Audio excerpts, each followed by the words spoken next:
집중이 안 된다고 느껴보신 적 있으세요? 오늘 스케줄을 확인하려고 스마트폰을 들었다가 하루 종일 쇼츠만 보거나 잠깐 이 책 한 챕터만 봐야지 라고 생각을 했는데 다시 스마트폰을 보게 되는 경험을 하신 적 있으신가요?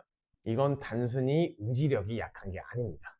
여러분들이 도파민에 끌려다니는 건데요. 도파민이란 의욕과 열정을 불러일으키는 호르몬인데 감정적으로는 사람의 기분을 좋게 만들어주는 역할을 해요. 그런데 여기서 문제가 발생하는데 우리의 뇌는 빠르고 자극적인 것에 도파민이 더 빠르게 반응하도록 설계되어 있다는 겁니다. 쇼츠 한 편, 릴스 한 편, 이것들이 정말 빠르고 강렬하니까 도파민이 팡팡 터지고, 반면 책 한 페이지는 쉽게 넘길 수 없게끔 우리가 도파민의 훈련을 시키고 있는 겁니다. 그러니까 우리는 집중을 못하는 게 아니고 뇌가 책과 같은 낮은 자극에는 반응을 안 하게끔 설계되고 있는 겁니다. 오늘 저는 성인 ADHD인 제가 그동안에 집중을 하기 위해 노력했던 과정들을 공유드리고 싶습니다. 저는 성인 ADHD인데요.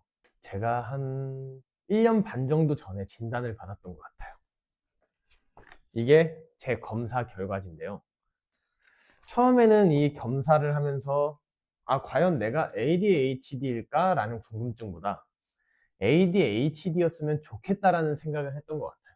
내가 이렇게까지 집중을 못하는데 ADHD가 아니라면 앞으로 난 어떻게 해야 하지? 이런 막막함이 좀 컸었거든요. 그래서 ADHD를 진단받고 난 뒤에는 안도감이 조금 컸었어요. ADHD를 진단받고 나서 그래도 내가 더 나아지겠구나, 이런 안도감 덕분에 너무 좀 좋았다, 아니면 좀 마음이 편했다, 이런 감정이 맞는 것 같은데, 근데 이 안도감이 오래가지는 않더라고요. ADHD를 진단받았다고 제가 집중을 할 수 있게 된 건 아니거든요. 제가 지금 먹는 약인데 이 약을 아무리 먹어도 뭐 이렇게 할 일 목록, 투두리스트, 플래너를 작성을 해도 언제나 스마트폰을 찾고 있는 저를 보면서 유튜브 쇼츠 하나 보고 시작해야지, 인스타그램 릴스 하나 보고 시작해야지, 이러면서 어느새 2시간이 지나버린 제 모습을 보면서 자기 혐오 같은 게 시작이 되기, 유튜브 쇼츠 하나, 인스타그램 릴스 하나, 이것만 보고 시작해야지 라고 하는 게 정신 차리고 보면 뭐야, 벌써 2시간이나 지났어? 그때 시작되는 게 자기 혐오였어요. 저는 제가 자존감이 굉장히 높다고 생각을 하는데 이럴 때 찾아오는 자기 혐오는 어쩔 수 없는 것 같더라고요. 나는 왜 이것도 못하지? 내 의지력은 이것뿐인가? 내가 ADHD라서 어쩔 수 없는 건가? 이런 생각이 찾아왔는데 어느 순간에 깨달았습니다. 이건 의지력의 문제가 아니다. 바로 이 환경의 문제다. 저는 옆에 활활 타고 있는 불에 장작을 두고 휘발유를 두면서 왜 나는 불을 끄지 못하는 건가, 이런 생각을 하고 있는 거였어요. 제가 환경의 중요성을 알고 난 뒤 효과를 봤던 3가지를 알려드리려고요. 환경을 바꾸면 뇌가 바뀐다. 무슨 책인지 기억은 안 나는데 어떤 책에서 이런 내용이 있더라고요. 의지력은 근육과 같다. 쓰면 쓸수록 닳는다. 근력 운동을 하다 보면은 처음에는 막 근육에 펌핑도 오고 무게를 많이 들 수도 있고 되게 행복하고 좋잖아요. 근데 운동을 하다 보면 근육이 지쳐서 점점점 무게를 들 수 없게 되고 결국에는 힘이 다 빠져버리게 되죠. 의지력도 동일합니다. 아침에 의지력을 몰아서 쓰고 나면 저녁에 내가 쓸 수 있는 의지력이 없어지는 거예요.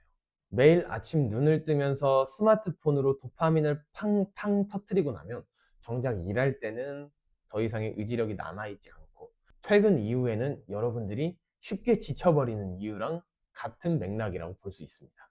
지금 단계에서는 의지력을 키우기보다 내 의지력을 쓰지 않는, 아침부터 의지력이 빠르게 소모되지 않는 환경을 갖추는 게 중요하다고 볼 수 있습니다.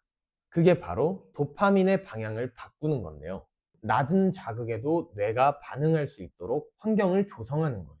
특히 저 같은 성인 ADHD, 즉 주의력 결핍 장애를 가지고 계신 분들은 환경의 중요성이 더욱 크게 느껴지실 거예요. 자, 그럼 그 3가지 방법 지금부터 알려드릴게요. 첫 번째, 스마트폰을 손에 닿지 않는 곳이 아닌 눈에 보이지 않는 곳에 두는 게 중요합니다. 자, 지금 제가 영상을 찍고 있는 이 공간은 제 사무실인데요. 네, 제 사무실 중에서도 이 테이블은 제가 책을 읽고 밥을 먹고 휴식을 하는 공간입니다. 물론 여기서 저도 핸드폰을 하고 스마트폰으로 유튜브도 보고 쇼츠도 봅니다. 그리고 저 뒤에 있는 공간이 제 업무 공간인데, 업무 공간에는 스마트폰을 절대 가지고 들어가지 않습니다. 그리고 제가 사는 곳은 복층인데 잠을 제가 복층에서 자거든요. 이제 2층이라고 표현하기는 좀 그렇고 1.5층? 네, 복층에서 잠을 자는데, 잠을 자러 올라갈 때도 스마트폰은 1층에 두고 올라갑니다. 많은 분들이 아침에 제일 먼저 하는 루틴이 스마트폰 보는 거잖아요. 근데 스마트폰이 저는 1층에 있다 보니 일어나면 볼 수가 없어요. 이렇게 스마트폰과 멀어지는 환경이 하루의 도파민의 소모량을 결정합니다.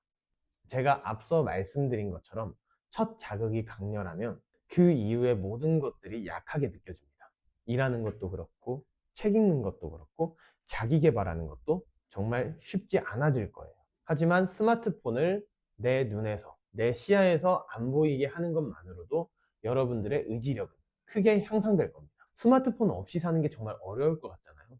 근데 우리가 잠깐 멀어지는 건 생각보다 쉽더라고요. 그리고 내가 만약 스마트폰을 치우기에 너무 어렵고 마음이 좀 힘들다, 당장 눈앞에 좀 보였으면 좋겠다 라고 하시는 분들은 요즘에는 뭐 스마트폰 감옥과 같은 아이템들도 많으니까 활용해 보시길 추천드릴게요. 두 번째, 책상을 비우세요. 책상을 비우라는 게 전부 다 싹 치워라 이 말이 아니라 책상을 깔끔하게 정리해야 된다 이 말인데요. 저는 책상 위에는 맥북, 모니터, 키보드, 마우스 정도밖에 없는 것 같아요. 뭐 펜도 있는 것 같고, 뭐 노트도 있는 것 같고 그러긴 하지만 제 주의력을 분산시킬 수 있는 그 어떤 무언가가 없게끔 만들어요. 제 주의력을 분산시키는 무언가가 있다면 그걸 시각적 노이즈라고 하는데요.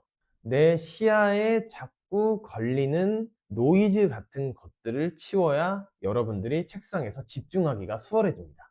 책상에 잡동사니가 많으면 분산되는 건 되게 당연하겠죠. 제 사례를 말씀을 드리면 저는 손톱이 엄청 짧은데요. 네, 저는 손톱이 조금만 길어도 바로바로 잘라야 돼요. 근데 그래서 제가 예전에는 손톱깎이를 책상 위에 꼭 뒀었어요. 그러면 일을 하다가 손톱깎이가 보여요. 그러면 갑자기 제 손톱을 보게 됩니다. 기네? 당장 하는 일을 해야 됨에도 불구하고 일을 하면서 자꾸 제 손톱을 보게 되는 거예요. 이건 큰일이죠. 그래서 제가 이게 문제라는 것을 깨닫고 책상에서 손톱깎이를 치웁니다.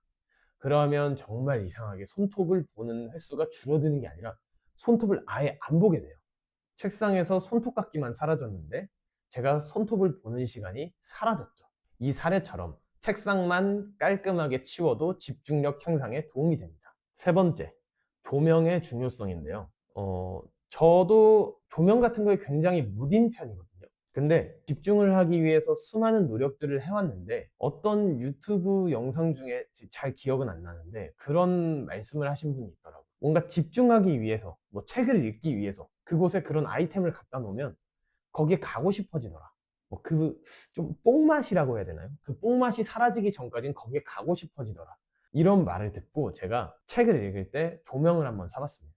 이제 그냥 작은 북라이트 같은 걸 샀었는데 그 이후부터 저의 독서 습관은 아예 달라지게 됐어요. 북라이트를 켜는 순간 저의 집중이 탁 켜집니다. 그리고 북라이트를 끄는 순간 저의 집중이 탁 꺼져요. 정말 신기하지 않나요, 여러분? 저도 알게 모르게 파블로프의 개 실험을 제가 제 자신한테 한 것 같아요. 북라이트가 켜지면 집중을 한다. 북라이트가 꺼지면 집중을 하지 않는다. 이런 것처럼. 물론 전제는 환경을 잘 조성해둬야 됩니다. 책상에 아무것도 없고 책이랑 북라이트만 있어야 돼요. 자, 지금까지 제가 세 가지를 말씀을 드렸는데 ADHD인 저뿐만 아니라 집중이 어려우신 분들, 이분들은 집중을 못하는 게 아니에요. 어떻게 보면 원하는 것에 집중을 하는 거라고 볼 수 있습니다. 대신 문제는 원하는 게 너무 많다는 거죠. 그래서 환경을 조성해야 됩니다. 원하는 게 많지 않게끔 환경을 조성해야 됩니다. 눈 앞에 보이는 걸 다 치워서 내가 원하는 가지수를 점점점 줄여나가는 과정이 지금 여러분들에게 필요하다고 볼 수 있습니다. 다들 이런 경험 있으실걸요? 게임은 1시간이고 10시간이고 그냥 해요. 흥미로운 영상, 유튜브 쇼츠, 인스타 릴스는 계속 봐요. 근데 하기 싫은 거, 책 읽기, 공부하기, 뭐 글쓰기 이런 것들은 1분도 버티기가 힘들어요. 그렇지 않나요? 이런 분들에게 필요한 건 더 열심히, 더 높은 의지력이 아니라 환경 조성이 필요하다는 걸 전 여러분들에게 공유드리고 싶습니다. 내 시야에서 스마트폰을 치우고 책상도 비우고 북라이트를 켜면 여러분들의 집중이 시작될 거예요. 이 방법을 통해서 도파민의 방향이 바뀌면 여러분들이 낮은 자극에도 반응을 하기 시작할 거예요. 그때부터 책 한 페이지가 재미있어지고 여러분들이 깊은 생각에 쾌감을 느끼게 되는 순간이 찾아올 겁니다. 이게 제가 생각한 집중의 밀도인 것 같습니다. 같은 1시간이라도 스마트폰 옆에서 보내는 1시간이랑 환경이 조성된 상태에서 보내는 1시간은 밀도감이 다를 겁니다. 오늘 영상을 한 줄로 요약을 해드리면 의지력을 키우기보다는 의지력이 필요 없이 집중을 할 수 있는 환경을 조성해라. 이게 여러분들에게 전달해 드리고 싶은 딱 한 줄인데요. ADHD든 ADHD가 아니든 집중을 못하고 있는 순간은 여러분들의 잘못이 아닙니다. 환경이 잘못된 거예요. 지금 당장 여러분들은 딱 한 가지만 시도해 보세요. 스마트폰을 멀리 두기, 시야에서 사라지게 하기. 그러면 그런 분들이 있을 거예요. 알람은? 알람은 어떡하지? 여러분, 알람 시계는 3,000원이면 됩니다. 나를 위해서 3,000원만 투자해 보세요. 그것만으로도 내일 아침은 충분히 달라졌다고 체감을 하실 수 있게 될 겁니다. 오늘은 제가 집중을 하기 위해 노력해왔던 것들을 공유하는 첫 번째 시간이 되었는데요. 저는 앞으로도 성인 ADHD인 제가 집중을 하기 위해 노력했던 과정들을 여러분들에게 소개하고 여러분들의 고민을 함께 나눠보고 싶습니다. 다음에는 제가 아침을 더욱더 밀도 있게 보내는 아침 루틴 설정 방법에 대해서 말씀을 드리도록 하겠습니다.